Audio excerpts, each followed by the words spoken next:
To the Prime Minister, the Reverend William McCrea. Number one, Mr. Speaker. The Prime Minister. Thank you, Mr. Speaker.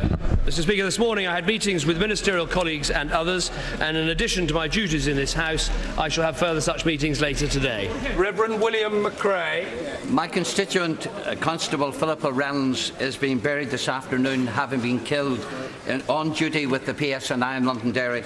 I'm sure the whole House will join with me in expressing sympathy to her family and also acknowledge her dedicated service. Mr. Speaker, the horsemeat scandal has not only seriously undermined confidence in the safety of the food we eat, but threatens a very successful meat industry. Can the Prime Minister assure me that this government will relentlessly follow every lead until each individual person or business responsible for any criminal or fraudulent act has been caught, exposed, prosecuted and then expelled from ever again having any part in the UK food industry?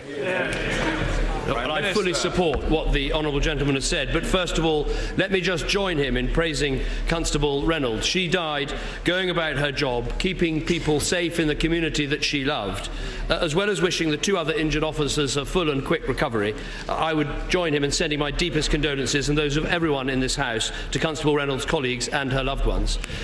On the issue of this appalling situation where people buying beef products in supermarkets are finding out that it could be horse meat, let me say this. Let me remind and bring the House up to date if I can. On the 15th of January it was that the Irish authorities identified problems in a number of beef products. On the 16th of January I said to the House that I had asked the FSA to conduct an urgent investigation. As part of that investigation there's been more testing and tracing, and this enhanced testing regime actually led to the results from Findus and others about not just contamination, but in some instances horse meat being passed off as beef. Now, this is completely unacceptable. That's why it's right that the Secretary of State has led these meetings with retailers and producers. We've agreed a tougher inspection regime. We've asked hospitals and schools and prisons to check with their suppliers that they are testing their products.